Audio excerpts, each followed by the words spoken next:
Assalamu alaikum and welcome to Salam Media, this special broadcast on Sunday, the last Sunday of Ramadan, 9th of May. We have in our studio some very special guests, but to begin with, my name is Zeenat Adam, and we're going to be having a panel discussion about the situation in northern Mozambique in Cabo Delgado. Cabo Delgado is a Muslim majority province of Mozambique. Islam has a very old presence in Mozambique, particularly on the coast and in the northern parts of the country. There were various sultanates and sheikdoms that existed before Portugal occupied the territory in the late 19th century. The Portuguese colonialists openly and officially favored Catholicism at the time, repressing Islam and other religions. This marginalization was still felt very strongly after independence. Recently, however, the impoverished region is where discoveries of possibly the world's largest ruby reserves, as well as giant oil and gas reserves, have attracted international conglomerates and along with them private military security firms. Area is desperately poor. Mocamboa de Praia is a case in point. Little development has been seen, even as expectations have exploded following the discovery of massive gas and oil reserves in the province. Billions of dollars have been invested in offshore drilling with little benefit to the local communities. In October 2017, a group of young men attacked 3 police stations in this small town. They killed 2 policemen, stole arms and ammunition, and occupied the town. They told the local people they would not hurt them and that their fight was with the state and with the police. They explained that they rejected the state health and education and refused to pay taxes. Local population calls these men al-Shabaab, meaning youth. Mozambique's government's response was swift, was brutal, fought back with forces from other districts and special forces from the provincial capital. The battle lasted for several hours, left 16 people dead, including 2 policemen and a community leader. The attack appears to have been carried out by a group of the young Muslims who formed a sect in 2014 known as Al-Shabaab. The group controls 2 mosques in the town and have told their followers to stop sending their children to secular institutions and to the hospitals. They want Sharia law applied in the area. A sheikh from the area, Saidi Habibi, explained to the Mozambican politicians that these are disaffected, disenfranchised young men who feel marginalized, seek to gain space, but this space is occupied by traditional leaders, and they find that the organization or the group Al-Shabaab is an opportunity for their dreams and their wishes to be realized. For many of these young people, the group also represents an opportunity to challenge those local authorities, to challenge the government, and to create an opportunity for a new political order. At the same time, mineral and gas finds have already had a fundamental impact on Mozambican politics. Using the gas reserves as collateral, government entities took on several $billion in undeclared loans for bizarre projects, such as a fleet of tuna fishing boats. The money has mostly disappeared. When the IMF discovered these undeclared debts, it suspended budget support.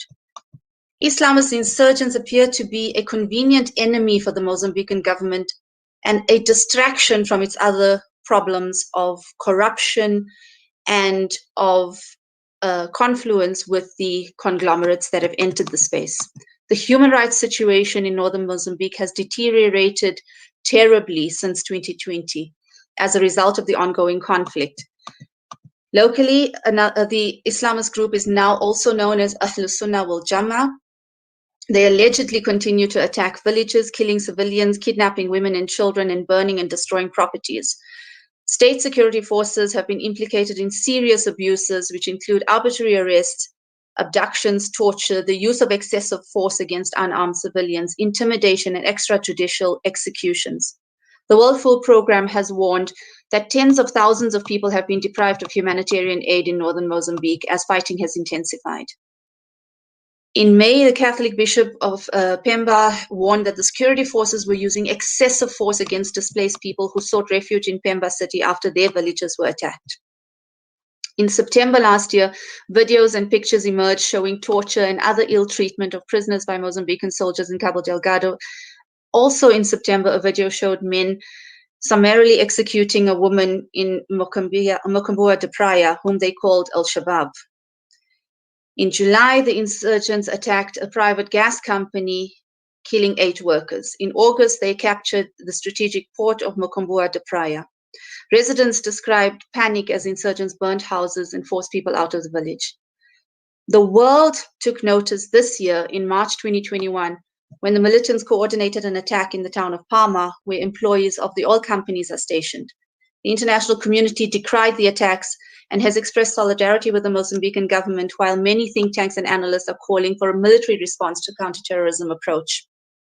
The question is, was this radicalization grown and built over years, or is it something that has happened suddenly?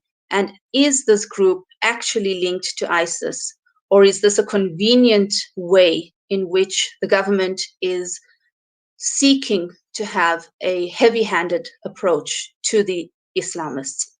I'm joined today by Estacio Valoi, who is a Mozambican journalist and photographer who focuses on environmental crime and corruption in Mozambique.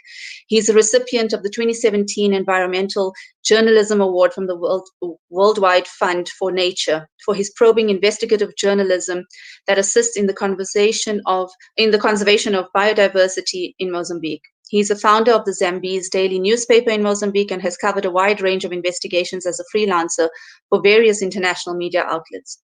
I'm also joined by Daniel Ribeiro.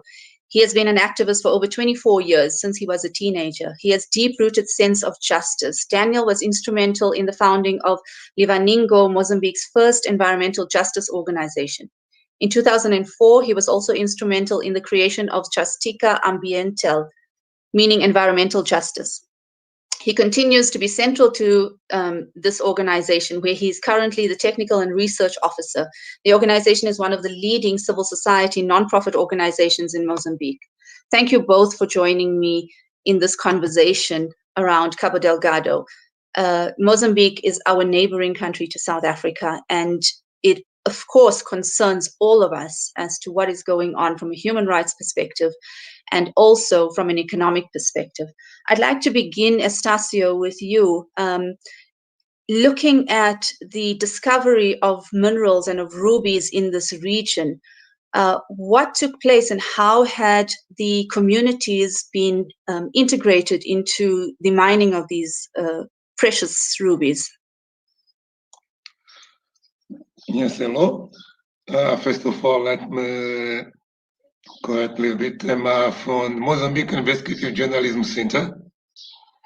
And going straight to your question, during all these years, the mining process has been done involving multinationals and Mozambican political leaders mine, and end up not really benefit the locals in terms of integration, in terms of working position, in terms of giving know-how to these communities. So in general, less have been done for the locals, despite some accommodation centers, which were not accommodation centers, settlement houses which were made, and some little shallow wells and so on. But in general, what the locals should have in terms of benefiting from these mining or minerals, first should be the issue of incorporate or integrate these local people in profiting from these mining companies or their own land, such as a space where these people could go and mining. Perhaps they could sell for the company later on. Second could be locals working directly for the company and have been given know-how and not exactly what we've been seeing. So we haven't had any vocational training for the locals in order to have them participate and be part of the mining institutes where Gemfields has taken over. Have these people been displaced? Have they been moved out of their areas? Yeah, the majority of the people in that area have been displaced, moving away from their own area, and little was done for this community. when I did mention the issue of allocate these people in a certain concession, where this concession could be explored by locals like it's done in other parts, even Mozambique, I think in Manica province, the gold exploitation. The local people have associations, and these associations are integrated in the sense that the minerals which they're exploring, they end up selling in a special institution, and from there, other people come and buy. So this could be done in a place such as Montepuez. I'm talking about Namanyembi, where the mining is.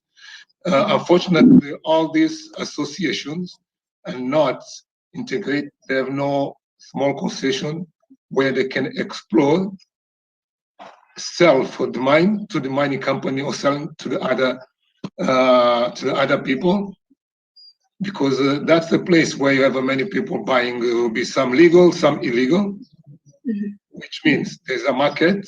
Unfortunately, this market's not organized, and the company, instead of involving these people, what's happening is they kept displacing them. Last year, if I'm not wrong, after all the raids, the local communities were told that we have to, the government said that those rights were that to remove all the people, legal, illegal miners, from that place. And this is what happened. But instead of accommodate these people in those lands, I'm talking about local people, local communities, the concessions end up in the hands of these multinationals. At the beginning, we had James Field owner, which was occupying, I think is, I don't have the number now in terms of extension.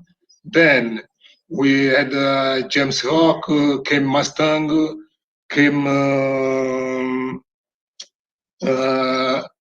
Mustang. But what happened is these companies, Mustang, James Rock, end up selling the concession to James Field, which end up acquiring it. Then came Fura. Fura is a company which is also associated to James Field. I could call Fura as the mother company of James Field, which is associated to Fabergé, the golden eggs production company, controlling a large extension of mining in the world. So all these concessions end up belonging to the same group, where Fabergé became the biggest mine concession. Then at the second, you have James Field, Montepuez Mining. And the same company, Montepuez Ruby Mine, end up coming in a joint venture with Murit. Murit is the company which also came with the joint venture with James Field, and they created Montepuez Mine. But this time, they did create a company on a gold mining. I think the company is called Gold Resource and something. I don't have the name now. So all those raids, all those people which were removed under the name of security, under the name of development of the local people, became something what exactly did benefit these multinationals and the Mozambican kleptocrats, and not the community. As I was saying, the number of concessions, or the entire land in that side, is today on the hands of Fura, Montepuez Mining, and then you can even talk about graphite as well, which you also end up seeing the same situation. Estacio, what has happened with the human rights abuses that have taken place against the artisanal miners in this region, where we had a number of artisanal miners trying to extract rubies to sell perhaps on the black market, but my understanding is that there have been attacks by private military, there have been attacks by people who are holding machetes who are acting on behalf of these conglomerates, and that there has been a case that has been opened and that there was some kind of class action against Gemfields. Could you explain a little bit more about those human rights atrocities? In fact, those human rights atrocities started mainly in 2015 because the rubies were discovered on 2009, yes, 2009, and from there, the violence against the people from the community started mainly when the joint venture the joint venture between Muirit Company and Gemfields came on. Was necessary to control all those concessions, and for that was required to have or to involve several security forces from government, private forces, and people were beaten up with machetes, with sticks. People were shot.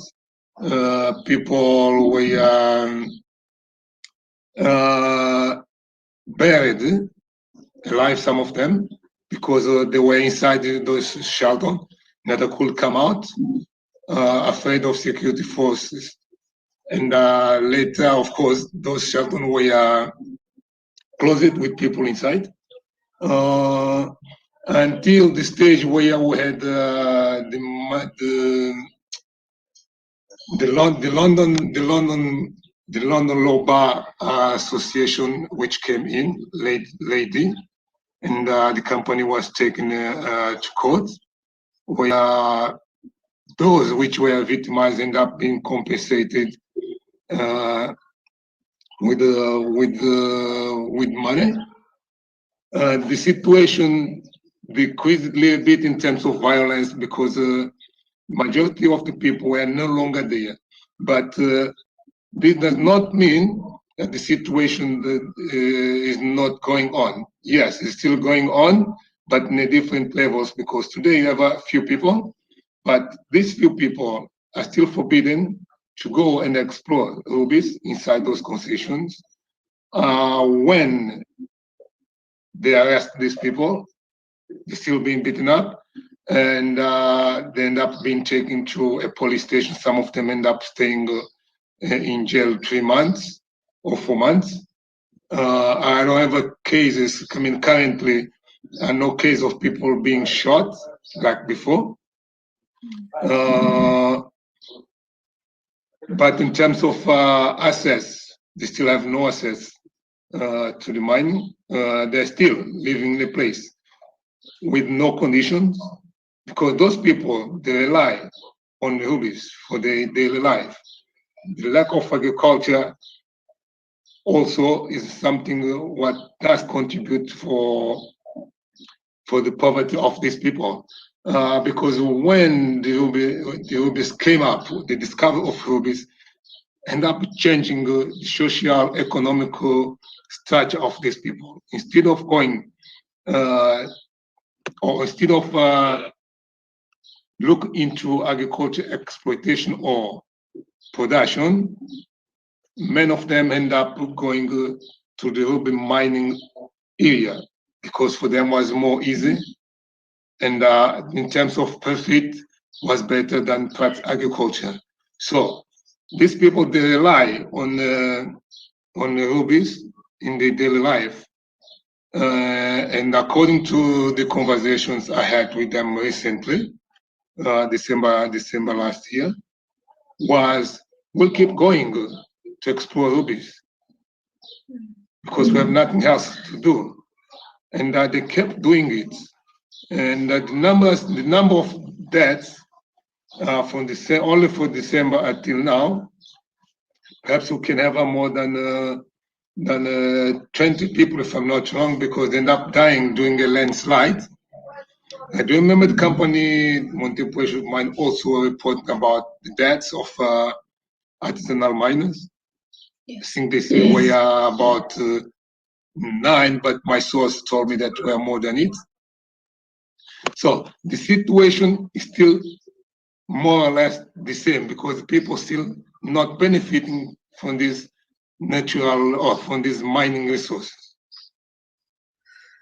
Daniel, you've also been looking at the finding of gas and oil deposits off the coast of northern Mozambique. I mean, this is an area that was so impoverished previously, and suddenly we enter into the 2000s.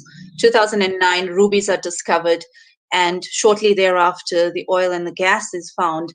An opportunity for Mozambique to become one of the world leaders economically, and yet this isn't happening. Can you tell us a little bit more about the gas deposits and about the conglomerates that have entered Mozambique since then? Yes, hi everyone. Yeah, so the similar reality in which the companies, when they started going on the ground and informing the communities of the fact that they had to be relocated, a lot of the demands from the community was very simple because it's a coastline, a lot of fisher folk and farmers. So the basic demand was, look, we need to, if we are relocated, we need to continue to be by the ocean because we depend on the ocean for fishing. And farmers, same thing. Look, we need to have good arable land. That's our livelihoods. These are the two most basic demands. And what happened? Even those basic demands weren't met.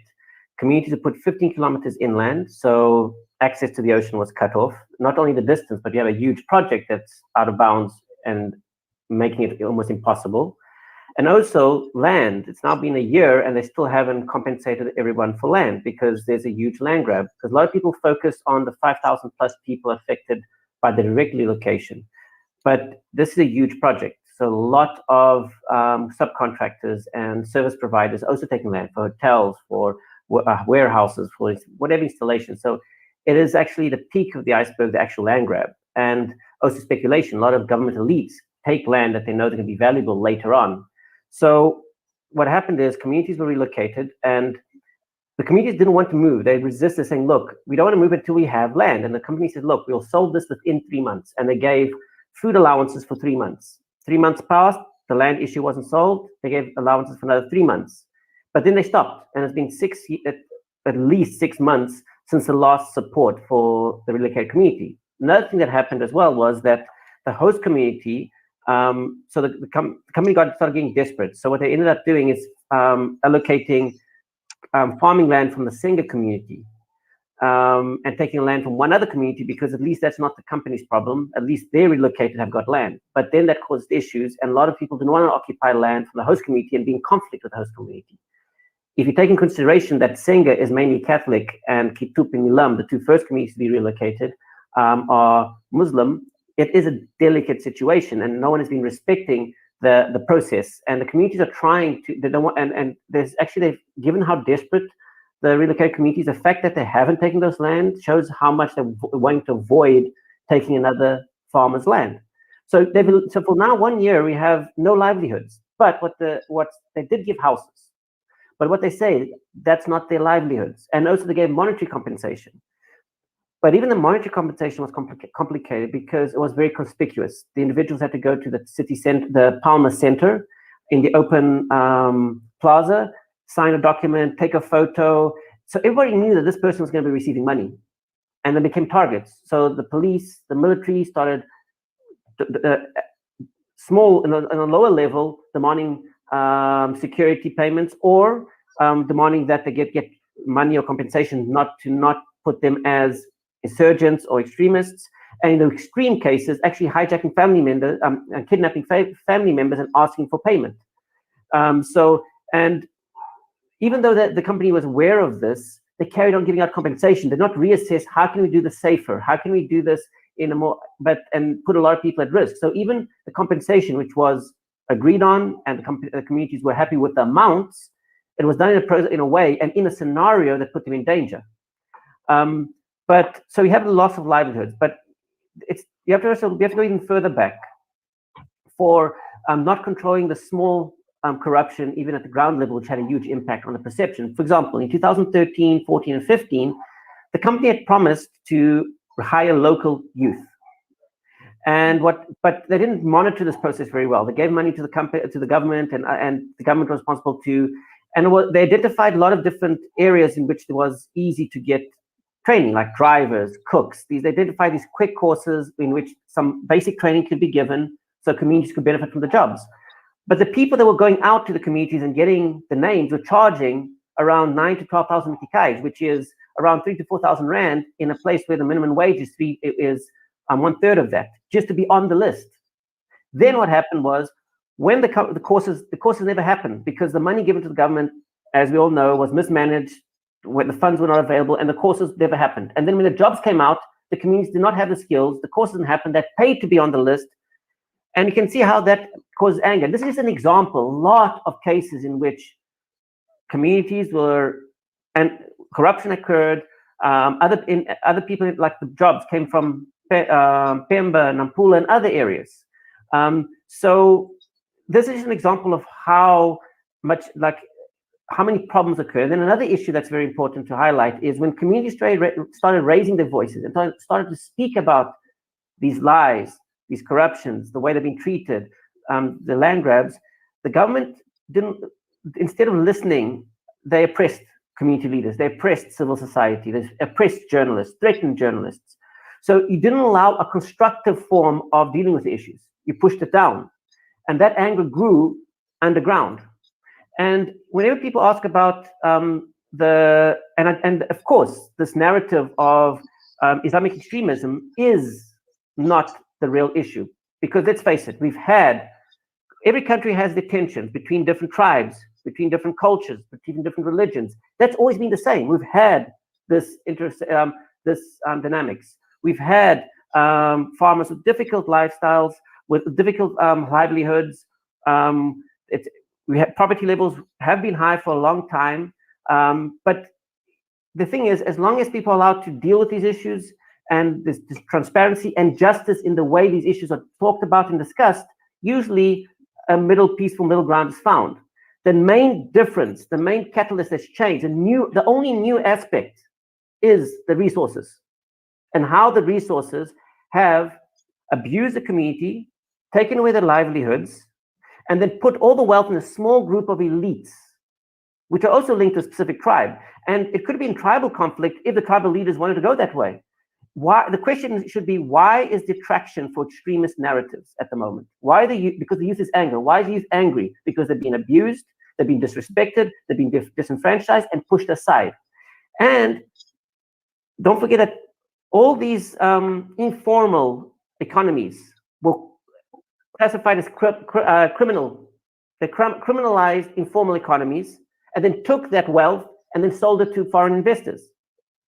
People were making a living from these resources. It's not only the mining, the logging, the illegal logging also was another. So all economic resources were grabbed by the small elite, formalized, the people that were benefiting from this criminalized, and then sold off. And people lived without land, without livelihoods, without allowed to speak up or raise their voice. And of course they get angry. That's the real issue.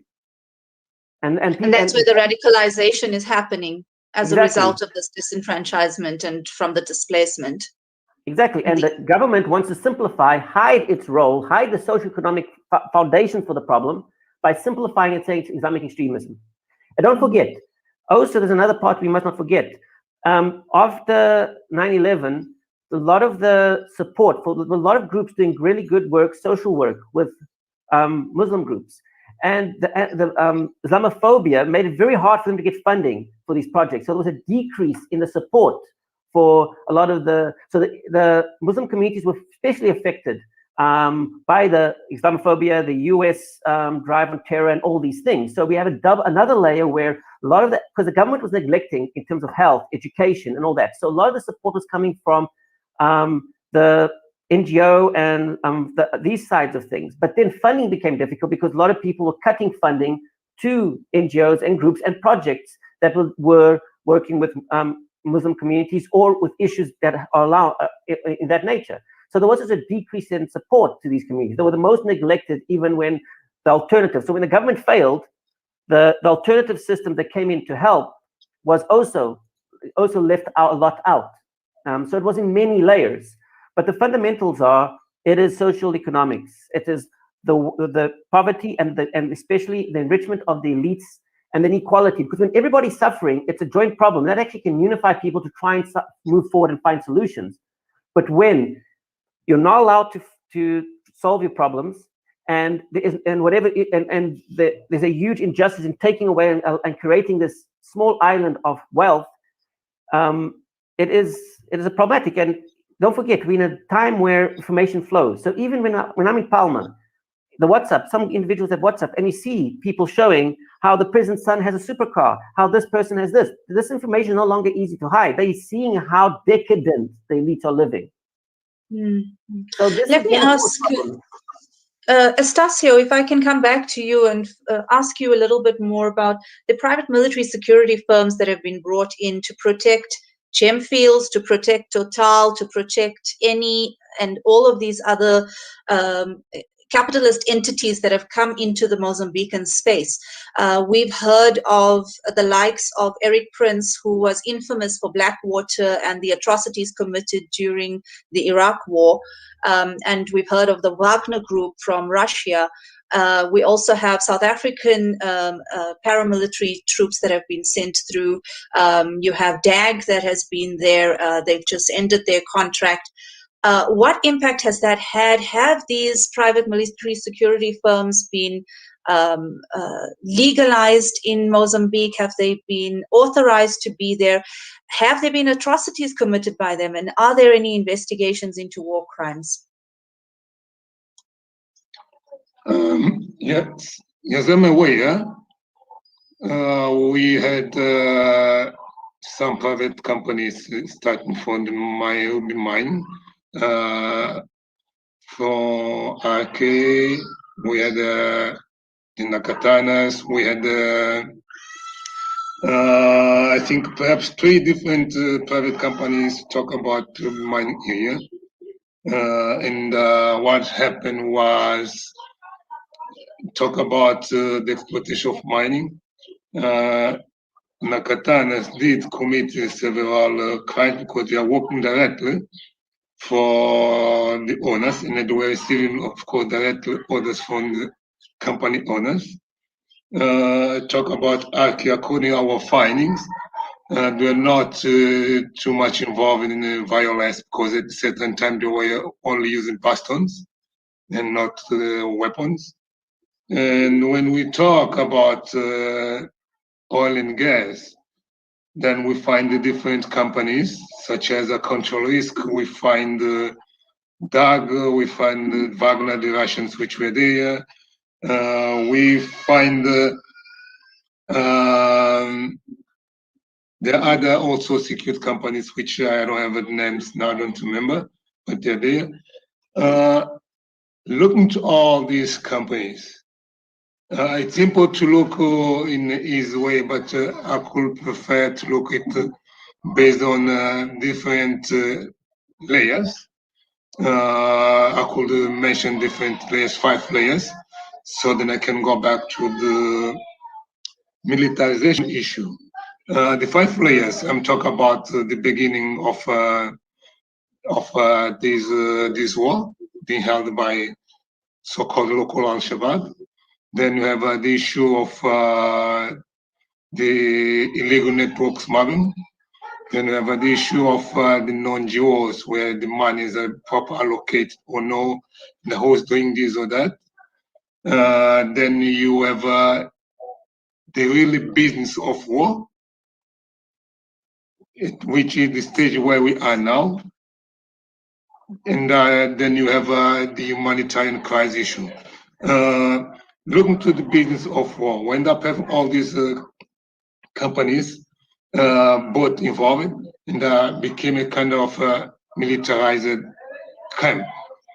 And how these companies were contracted, we know that the government ended up contracting all these companies. And talk about the mercenaries. the Russian as well. I do remember, I think it was last year, where was Africa Russian conference, and some of the agreements were signed in order to have Russian supplying and assisting several African countries in terms of military issue. And it means that is something which was exactly signed by the government. They did not come here illegal. Of course, they end up leaving South Africa illegal because they were not authorized by the South African government. Looking to the South African law, because that is exactly based in South Africa, and the mercenary who live in South Africa to be deployed in a foreign country, and they must have authorization for the government. And that this end up creating a kind of friction between the Mozambican government and the South African government. Who is paying? The Mozambican government. Where the funds are come from, that's a different story. It's something which should be asked to the government. And from the other side, we also have the money which was coming from Total in the business of war, published by Canal de Mozambique, where this money was exactly allocated in a bank account, a commercial bank account, commercial bank, and this account was under the name of Ministry of Defense, but was being not only controlled, but the person in charge of this bank account was the Mozambican former defense minister, Mr. Tumukwe. So you end up having all these issues when we talk about the involvement of these different mercenary groups, the involvement of the Mozambican Defense Force. I remember when we were detained, this business was already going on because we could see from the military headquarters where we were, convoys of white cars transporting people working for Total, being protected by the Mozambican Special Force.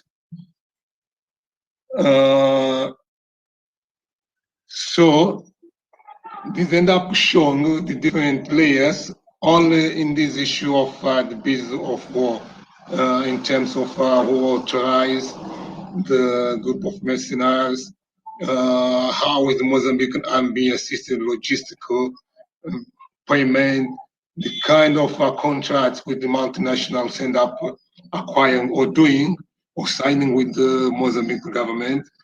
And at the end of the day, this money was not exactly to benefit the police or the militaries, but to a small group of people, or mainly to the former Mozambican general, former Mozambican Defense Ministry and his friends.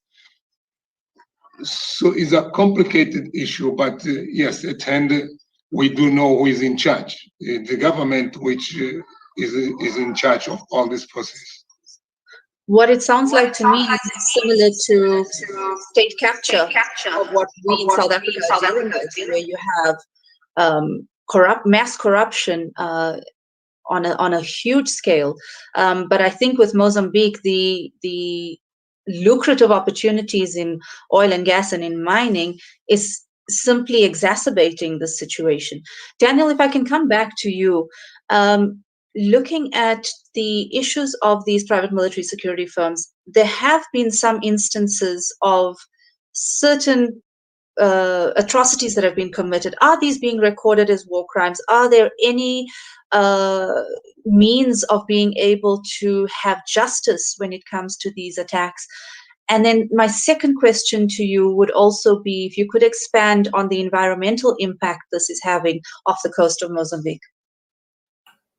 Yeah, so there is a lot of records. Like recently, Amnesty International did a report in which it shows had evidence showing DAG having fired on unarmed civilians, killing quite a few. But the problem is the burden of proof. We looked into, and Amnesty International looked into taking legal action. But the problem is the burden of truth is quite difficult with human rights abuses, because especially in war, and the way it is described is there has to be a pattern. The just eyewitness accounts doesn't have enough weight. So it's really difficult to get justice in these situations. But it's clear that mistakes have been made and atrocities have been made.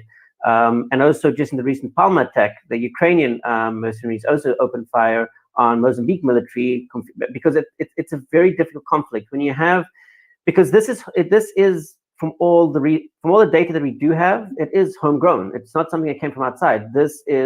It linked up afterwards, and the links are still hard. It's hard to get information how strong they're linked to other extremist groups, but it's homegrown. It started in Mozambique, and then it linked up to the other extremist groups. So it is homegrown, and it's very hard to deal with this kind of issue, because you cannot distinguish between who's who. Don't forget that the insurgents have taken a lot of Mozambican military equipment, including uniforms. They're also often just disguised as civilians, and it's just not possible to not make these mistakes. But also the priority is clearly to defend the interest of investors, and that's another problem.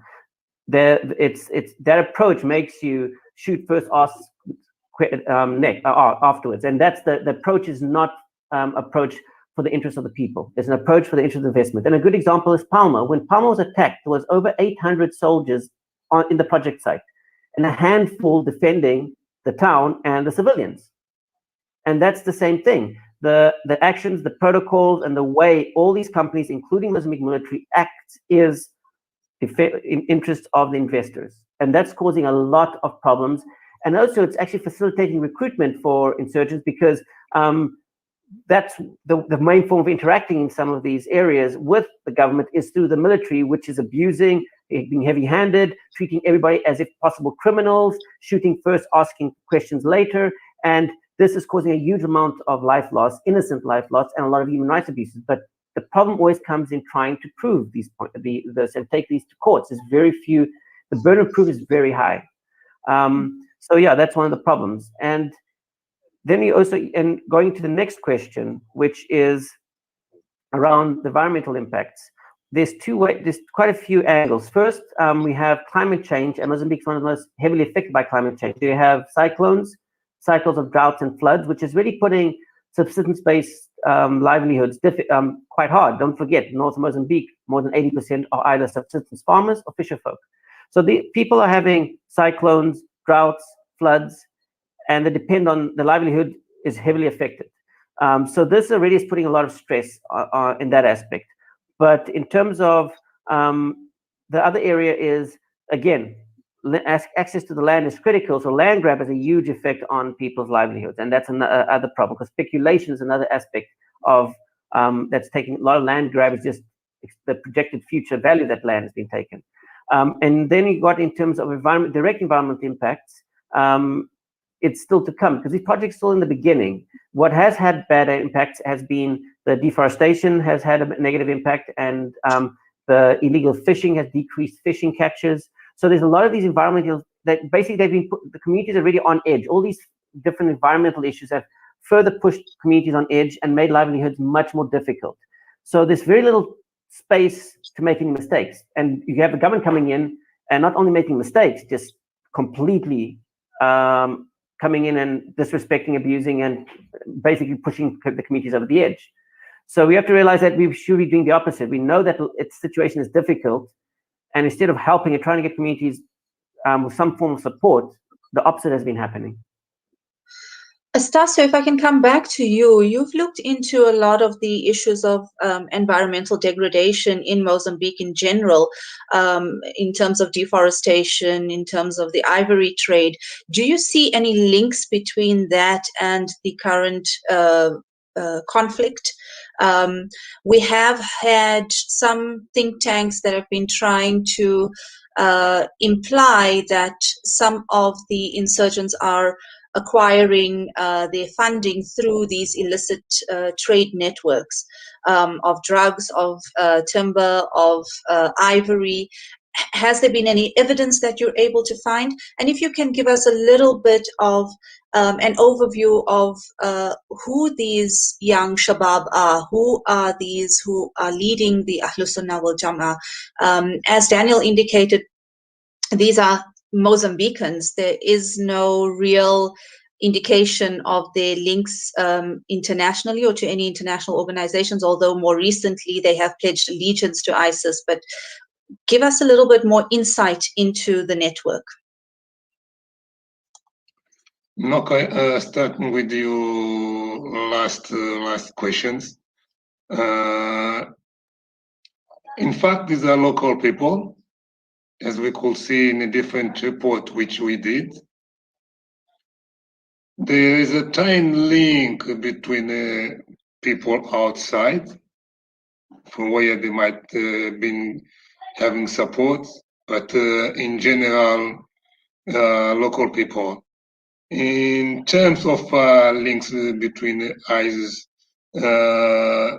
we were able to come with different footages, not all these years, last year, 2019 also, where several videos were diffused to internet, different channels, different press release, which were coming from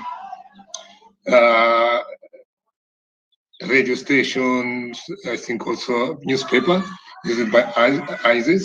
And those pictures were not from Mozambique. Those videos were not from Mozambique. We are taken in Cameroon, in Congo somewhere. And yes, wherever one side where the publicity end up being good for both sides, ISIS and that is a local Al-Shabaab, but there's no really clear link, as the people have been saying. Going to the issue of funding, the drug network is one of the most powerful, and according to several reports, yes, these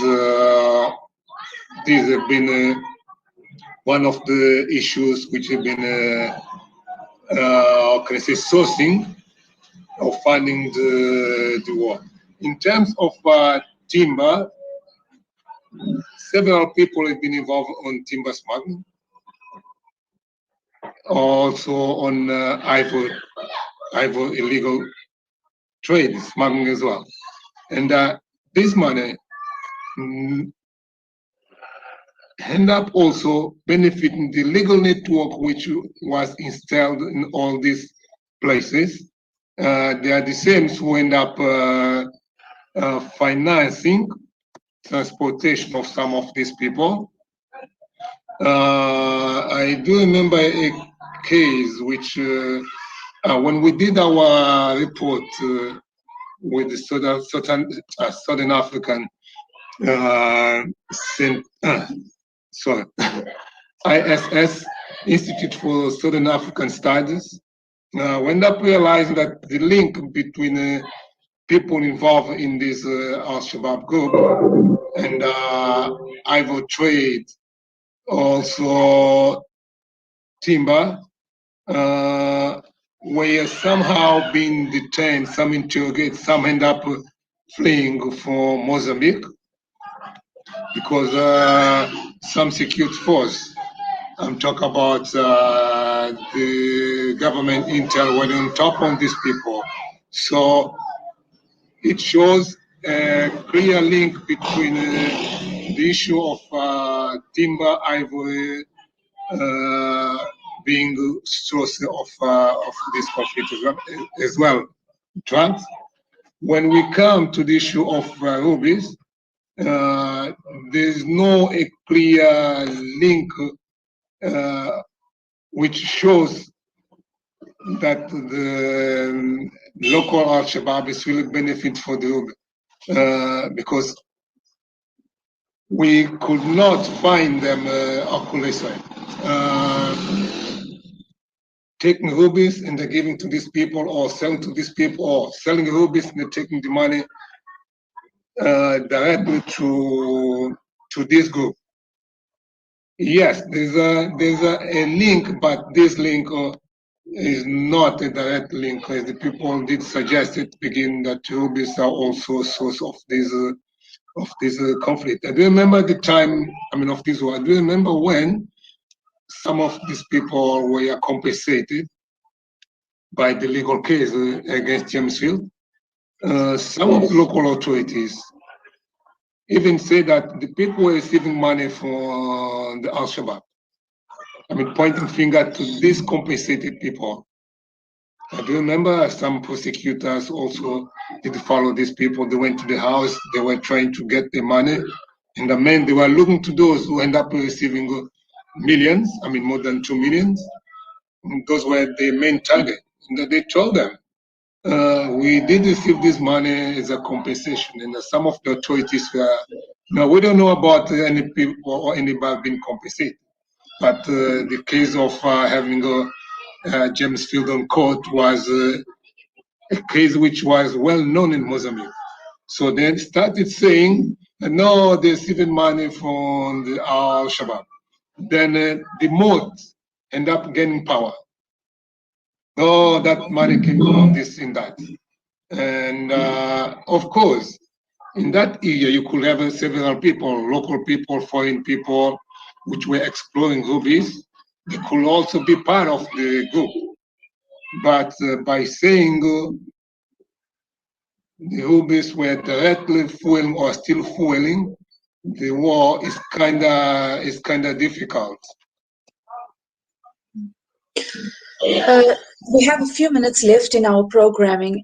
I want to ask Estacio if you can give me an idea of what you think would be the solution going forward.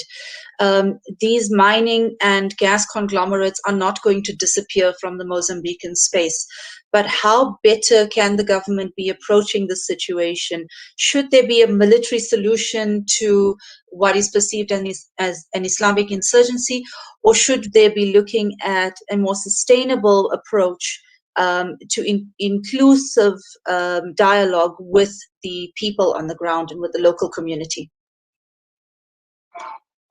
You just mentioned inclusive of local communities. As I was saying at the beginning, in terms of mining, it's necessary to have these people having direct benefit as the companies are having. One, and that is the most important one, instead of giving them giving them houses a relocation, no.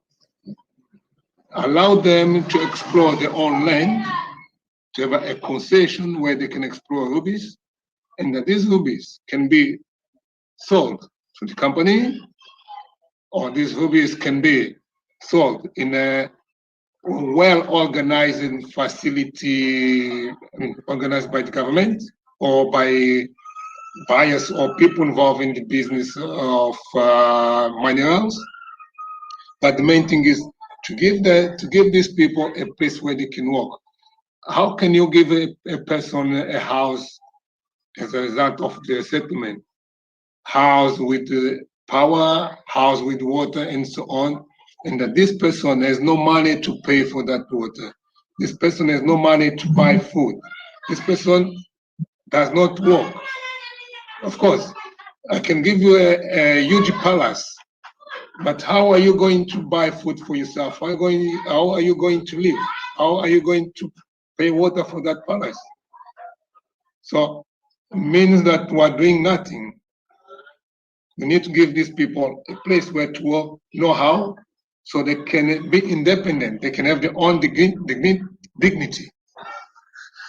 And do you think that will reduce the radicalization? Yes, this can help to reduce the radicalization. But we have to understand one thing as well. The social economic issue is not the only thing which end up creating what is going on in north of Cabo Delgado in terms of we're talking about war. But as I was saying, there are many layers. So you cannot look to the issue by saying, no, people have no food, people have unemployed and so on. We have to look also in different ways. But yes, this is one of the layers which we are looking into. In terms of the place already militarized, you cannot. If you were asked me this question about 3 years ago, I could say the best way to tackle this issue is by having a negotiation or conversation with those involved. But today, at the level where the war is, it's required to use, to use weapons in order to protect the local people or to protect ourselves. Of course, the war will not be, the militarization of the war will not be the solution. They will have to come at a negotiation. The point is, with who are you going to negotiate? Who are the actors in this war?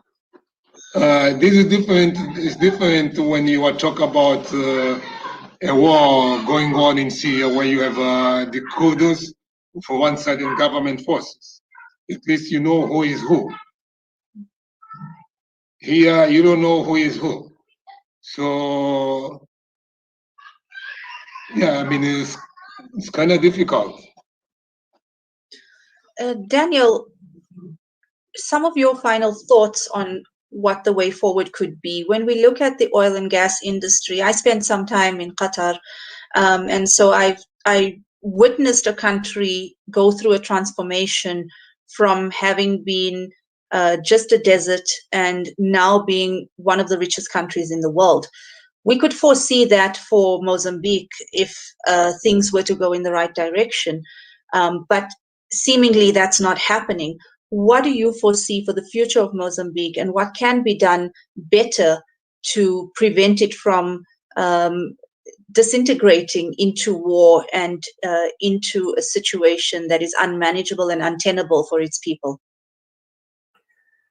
Well, I think we also have to see the reality of fossil fuels today versus when Qatar was growing through its natural resources, and also the value chain. Qatar controlled different parts, was not only the resource, the distribution, the ownership. So you don't develop by just having the resource. And if you look at the current, the reality of the contracts and what is under Mozambican control, basically, we're getting a small commission, which is not going to be able, the structure of these investments won't develop Mozambique. Unfortunately, that's the reality. Every time we look at past countries, say it Europe, US, they control transport, distribution, markets, patents, technology, and companies, and had a huge share in whatever. This is not the reality for Mozambique. So Mozambique, even without war, the projections, the optimistic projections for the first 15 years, we're talking about 35 billion for 15 years. And now the projection, that was when the projection of gas was way higher than they are now. The current reality is gas is becoming a stranded asset in a much sooner than was projected. So we're talking no longer the project life cycle is now, the second life cycle is really under threat of being profitable. So most of the profit has to be in the first cycle, which is where the Mozambique has a terrible deal. So even without conflict, the scenario wasn't positive. And that's one of the reasons why a lot of these resources haven't developed Africa, is not because we only focus on the actual resource and not the whole value chain. And when you look at the value chain, Africa is always having a small part of one of the aspects of many different steps. And that's why it's always been a resource curse. So that's one aspect that we have to see it's different. Qatar structured it in a very different way and controlled way more part of the value chain, which allowed it to do what it did. That's not this reality. So even if we do get the gas going, it's not going to be enough. It's not going to be able to build Mozambique, and the economics is very clear in that aspect. And it's good research from groups like SEEP and IAS in Mozambique showing this unrealistic expectation. Now, now we're threatened of not even of the conflict delaying it further. And delays in today's world is huge, because when you have a resource that's losing value, the sooner you start exploiting it, the better. So delays puts it further in at risk of being a stranded asset and having major problems in the future. So this is the reality we have today. In terms of what can we do? Well, first of all, that window of just focusing on the socioeconomic causes has passed, because you have radicalization, you have extremism, and now the solutions are far more complex, and we need to carry, it's definitely, I agree with Estacio that it's definitely very important to deal with the socioeconomics, not only for the ending, but also the growth. Don't forget that the recruitment continues. The growth of the insurgents is an issue. And so we need to deal with the social issues critically. But also another thing we have to start understanding is the geopolitical interest in Mozambique. There's a saying that when the lion and the elephant fight, the grass is that suffer. So Mozambique has become also a point of, if you look at the geopolitics, not only is it a transition area for two major religions, we also have a major transport canal that's under dispute and a lot of interest. You have there's a lot of geopolitical interest in Africa, and Mozambique being one of these projects. And so these factors also have to be understood, exposed, and we need to understand that these are going to have a destabilizing role in Mozambique. We also have a situation where we're already in a situation where we have heavy debt, 150% of our GDP, and it's growing. So we're in this world downward spiral. The window to really deal with these issues in an effective way has passed. Now we're left with some long-term issues. We really need to see this as there's no quick, easy fix. Mozambique is one of the biggest countries linked to money laundering. It is a major drug corridor. These illegal activities have created a lot of groups that are quite risk averse. They're not risk averse. They work outside the law very easily, and some of the official leadership is part of this. So we need to start. There's the illegal activities, both from government and these groups that have to be dealt with, because they're feeding a lot of and makes it easy for these issues to grow. We need to deal with some of the other stresses that are putting it on the communities, like climate change is putting further stresses. So the socioeconomics come linked with environment and climate change. The thing is, we have to start looking at more decentralized forms of investment. If you look at how tourism was affecting Mozambique, like decentralized approaches to development, like fossil fuels, they're prone to corruption, because everything goes centralized. So it's very easy to divert those funds and misuse those funds.